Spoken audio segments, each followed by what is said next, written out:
करती अपने पति की जो नारी है करती सबके सेवा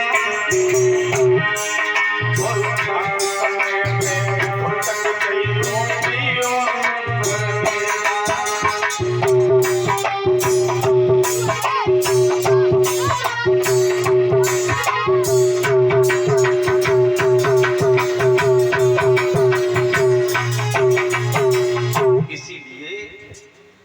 मंदिर भी जाने की कहीं जरूरत नहीं है।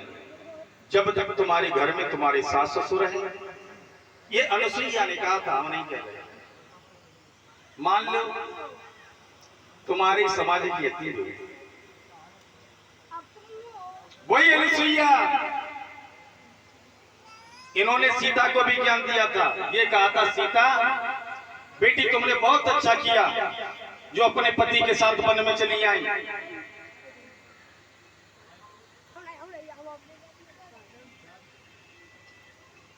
क्योंकि पति तो तुम्हारे दर दर भटके और तुम घर में बैठ के आराम करो, ये बहुत गलत होता है। इसीलिए अपने पति की सेवा हमेशा करो। तुम्हारे पति से बढ़कर कोई नहीं इस संसार में। उन्हीं अनुसुईया की कथा चल रही है। ये इन्होंने अपने पति के चरणों का ध्यान किया है और तुरंत ही कमंडल में पानी आ गया। और ये बात तो भाई नारद देख रहे थे। नारद सोचने लगे, वाह जी वाह, अगर कोई पतिव्रता हो तो अनुसुईया जैसी होनी चाहिए, बहुत सुंदर। अब तो भाई जय अनुसुईया गाने लगे। इधर नारद वहां से स्वर्ग लोक में पहुंचे हैं और वहां पर भोले बाबा की पत्नी, भगवान नारायण की पत्नी और ब्रह्मा जी की पत्नी तीनों बैठी थी। हुआ क्या? अरे कौन है?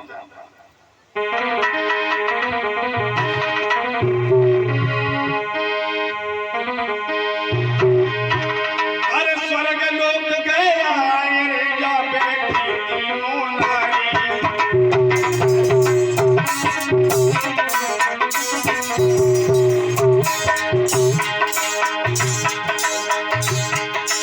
और स्वर्ग लोक गया रे जा बैठी तीनों नारी।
नारद पहुंच गए। तीनों स्त्रियां बैठी हुई हैं, क्योंकि बहस तो इन्होंने पहले से ही छिड़ी हुई थी। और क्या बहस थी?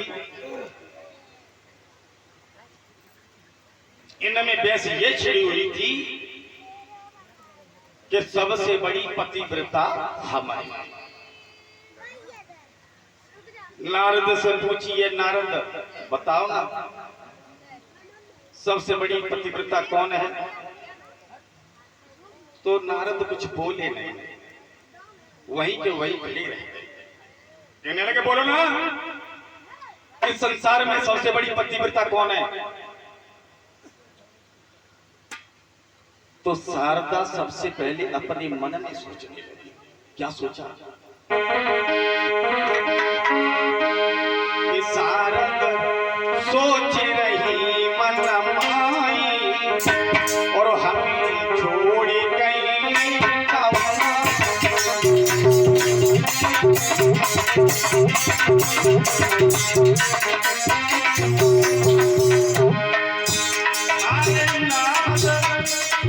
शारदा सोच रही और वो हमें छोड़ गई।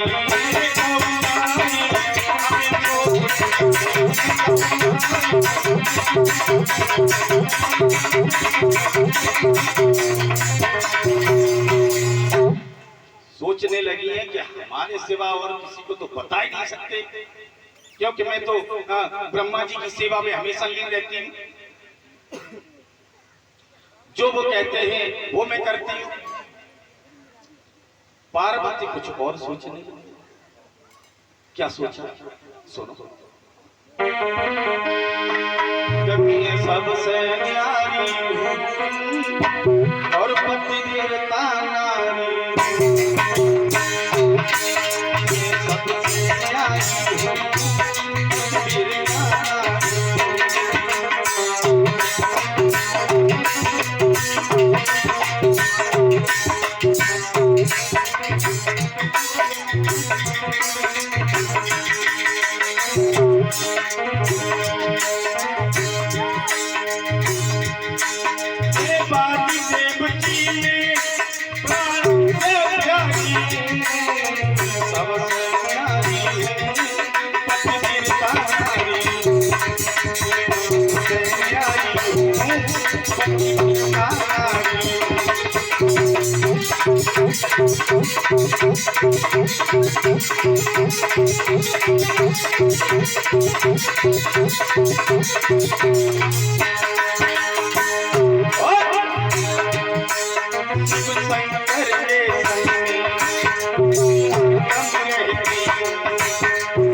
सोचने लगी हैं।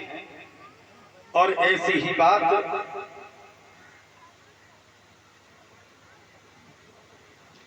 लक्ष्मी जी ने भी सोचा है। अब इधर नारद से पूछने लगी है, बताओ भाई नारद, कौन है सबसे बड़ी पतिव्रता? नारद कहने लगे, हमसे न पूछो, बताओ ना। तो नारद कहने लगे, देखो, सबसे बड़ी पतिव्रता इस संसार में केवल एक ही है। कौन? अत्रि मुनि की पत्नी अनुसुईया। और इतनी जैसे ही बात सुनी महाराज, ये तीनों देवियां चली गई। सोचने लगी, मैं अपने पति की सबसे प्यारी हूं, मैं तो हमेशा उनके चरणों में ही ध्यान रखती हूँ, और नारद किसी और का नाम ले रहे हैं। चले गए। और देख लीजिए, ब्रह्मा जी की से जो अत्रि हुए थे, तो कहने का मतलब ये है कि अपने लड़का की ही बहू से चले गए। तभी से तुलसीदास ने लिखा है कि मोहन नारी नारी के रूपा और पन्नगार यही रीति अनुपा। स्त्री कभी स्त्री को लेकर के मोहित हो ही नहीं सकती। इधर जैसे इतनी बात कही है, तीनों देवियां पहुंच गई हैं, अपने अपने पति के पास एक बात कही है, कुछ भी करो लेकिन उस अनुसुईया के शब्द को डिगा करके आओ। देवता कहने लगे, कैसी बातें कर रही हो? और जब ये तीनों नहीं मानी, बेबस कर दिया है अपने पतियों को कि कुछ भी करो, कैसे भी करो, लेकिन तुम अनुसुईया के शब्द को डिगा करके आओ। जब नहीं मानी तो तीनों देवता चले गए।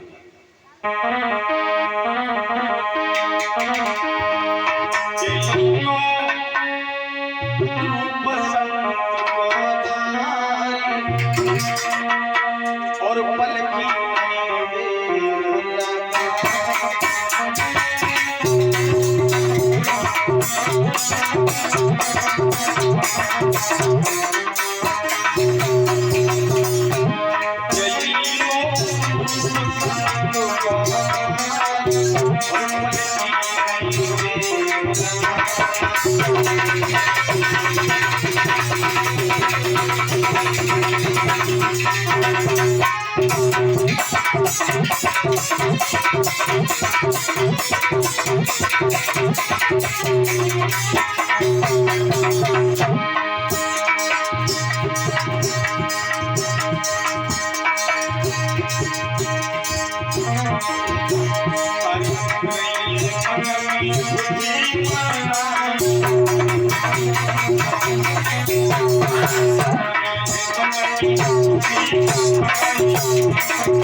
तीनों देवता पहुंच गए अनुसुईया के पास में, और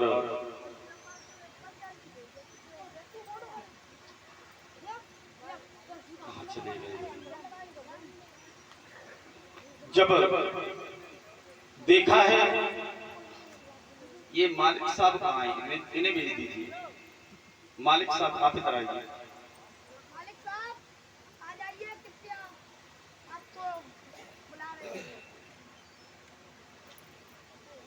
बोलिए गोविंद भगवान की। इधर देवता चले हैं तीनों, और अनुसुईया के पास में पहुंच गए।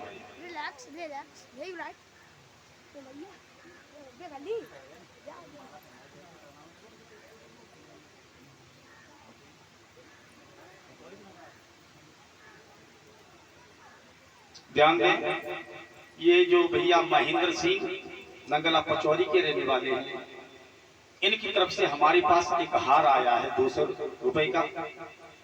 तो भगवान से हमारी यही प्रार्थना है कि इन भैया को हार में दे, आहार में दे, रोजगार में दे, परिवार में दे, व्यापार में दे। कहने का मतलब भगवान इनका भंडार धन दौलत से हमेशा भरे रहे, यही हमारी आशा और आकांक्षा है। बोलिए भक्तवत्सल भगवान की माफ करें। और 11-11 रुपए से हमारे साथियों को भी सम्मानित कर रहे हैं भैया। बोलिए गोविंद भगवान की। अब ये तीनों देवता पहुंच गए भक्तजनों। तीनों देवता पहुंचने के बाद में अनुसुईया से एक बात कही, अनुसुईया हमें बहुत तेज भूख लग रही है, हमें भोजन कराओ। अनुसुईया कहने लगी जरूर महाराज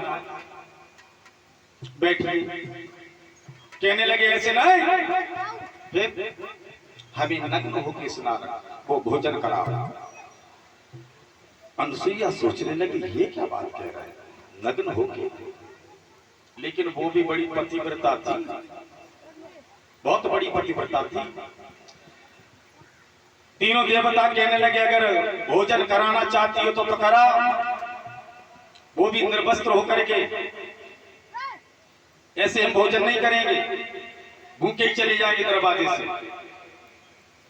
अनुसुईया ने सोचा अगर ये हमारे दरवाजे से भूखे चले गए तो हमें पाप लग जाएगा। उसने तुरंत ही अपने कोठरी के अंदर गई है, जल का लोटा लेकर के आई और तीनों देवताओं के ऊपर छींटा मारा।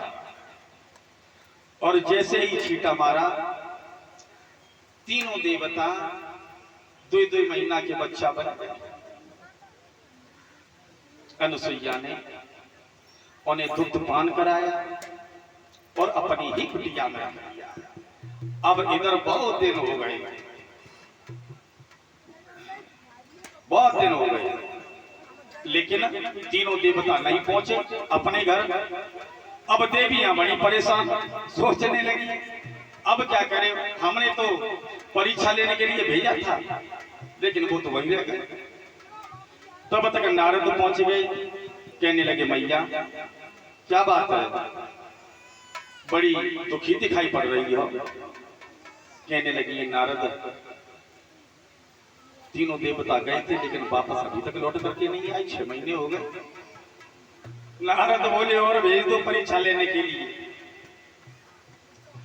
जाकर के देखो 6-6 महीने के बालक बड़े बने हुए। और जो ही बड़ी बात सुनी तीनों देवियां भाग करके पहुंच गई, हाथ जोड़े अनुसुईया के पैरों पर गिर पड़ी, कहीं मैया हमारे पति को लौटा दो। अनुसुईया कहने लगी तुम्हारे पति भाई हमारे यहाँ तो है नहीं। एक बात कही है तुम तो ब्रह्माणी हो, हाँ मां, और तुम भोले बाबा की पत्नी हो, हाँ, तुम लक्ष्मी जी हो, हाँ, यहाँ तो नहीं आए। अब और ज्यादा परेशान, कहने लगी मैया हमने यही भेजे थे, हमसे बहुत बड़ी भूल हो गई, बहुत गलती हो गई, हमें क्षमा कर दो, लेकिन हमारे पति को लौटा दो। अनुसुईया कहने लगी परेशान हो, वे पालना में सोए रहे, ले जाओ, जिसके पति ये पहचान लो। तो तीनों देवियां बड़ी उदास हुई, कहने लगी मैया ये मेरे पति नहीं है, फिर मैं ये पति नहीं लूंगी। हमारे पति 6-6 फुट के और जो छोटे-छोटे लाला। और बोले अरे मैं पाल पहलूंगी और चक्र सोदर संभवाना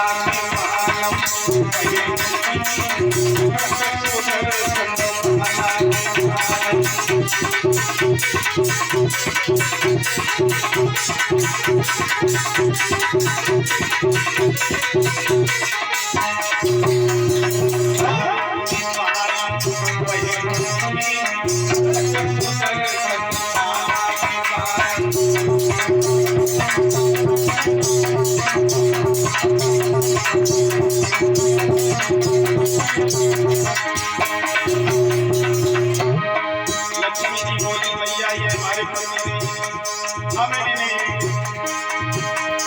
तब तक सती जी बोली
कहा मैया हमारे पतियों को पहले जैसा बना, मुझे ये नहीं चाहिए।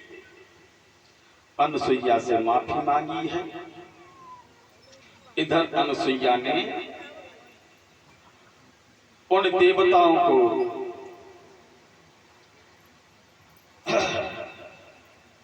पहले जैसा बनाया है और तीनों देवता मां अनुसुईया के चरणों में गिरने की बात में उनसे माफी मांगी है।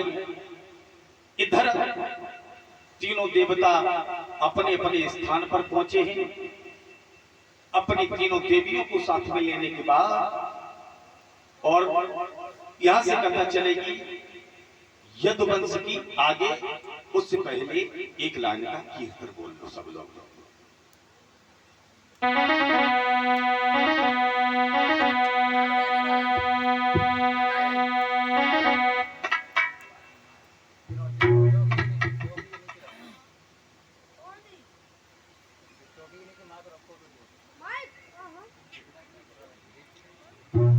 सब लोग बड़े प्रेम से बोलेंगे भगवान का कीर्तन।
देखो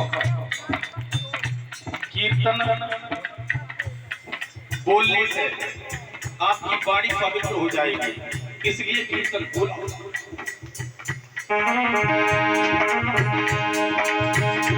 बंद करवाए तो बता दो, बंद करवाए चलो लगन तुमसे लगा बैठे जो होगा देखा जाएगा।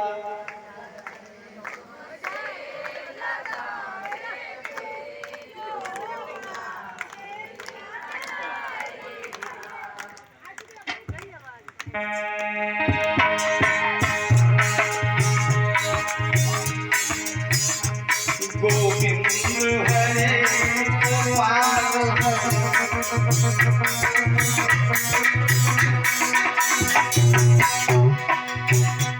गोविंद हरे गोपाल हरे।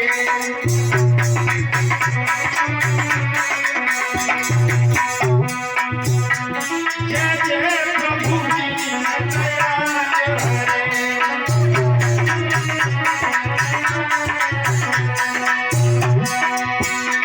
गोविंद हरे गोपाल हरे। जय जय प्रभु दीनदयाल हरे।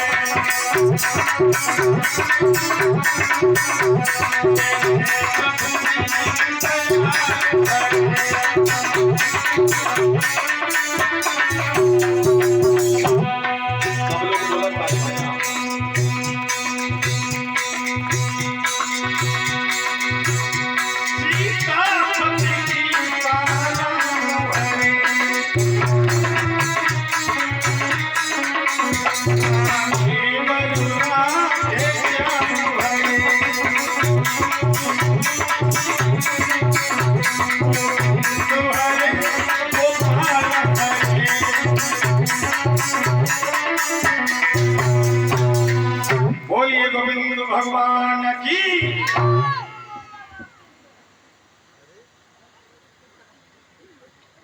अब आ जाइए, यहां से देखते हैं भगवान की कथा में आगे चंद्रवंश में। और महाराज ये चंद्रवंश बहुत बड़ा है।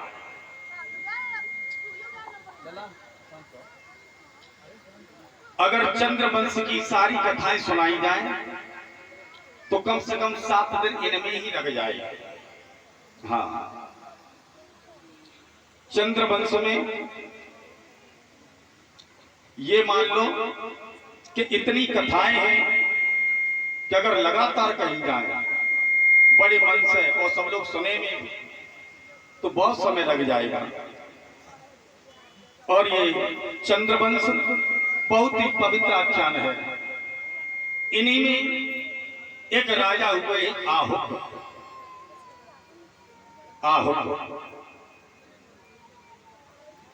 इनके 2 लड़का थे। कौन थे? उग्रसेन और देवक।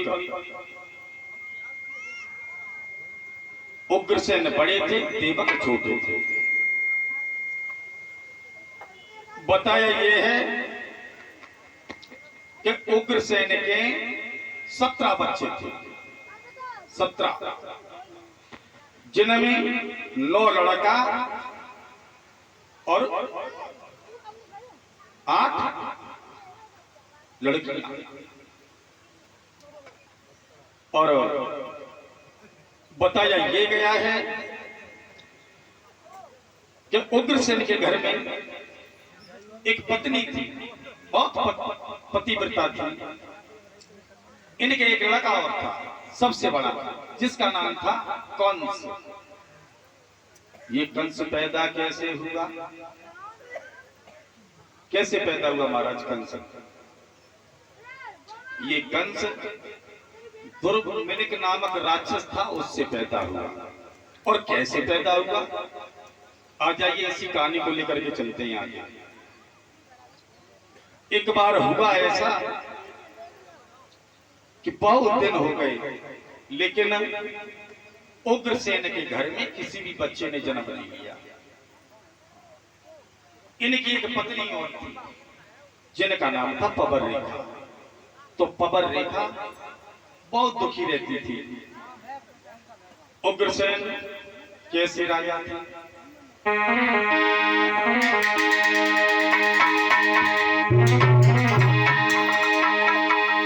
अरे उग्रसेन बलवान, सुनो दे ध्यान सभा के भाई। जकिए सकीरत की भुजा रे स्वर्ग या छाई।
बड़ी परेशान है। इधर इनकी पत्नी बहुत दुखी है, सोच रही है हमारे घर में कोई भी संतान नहीं है, क्या करें।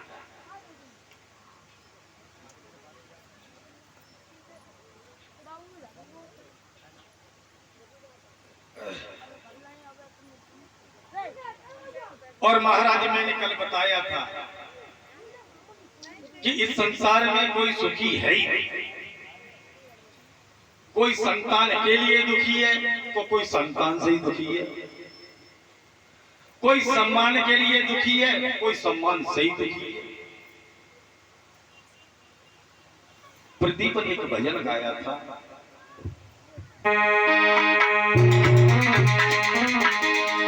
कि मेरी जगह की अजब तस्वीर देखी, हर एक हंसता है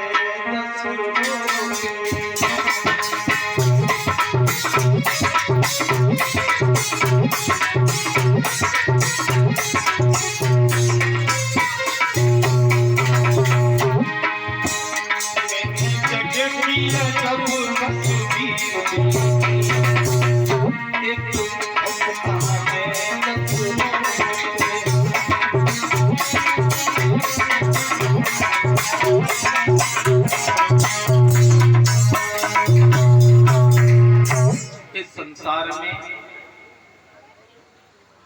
अगर ऐसा आप संसार में आए हैं तो दुख तो हर किसी को है, हर किसी को सम्मान ही नहीं है तो हर किसी को अपमान ही नहीं है। कलयुग ने भी कहा था हमारे शासन में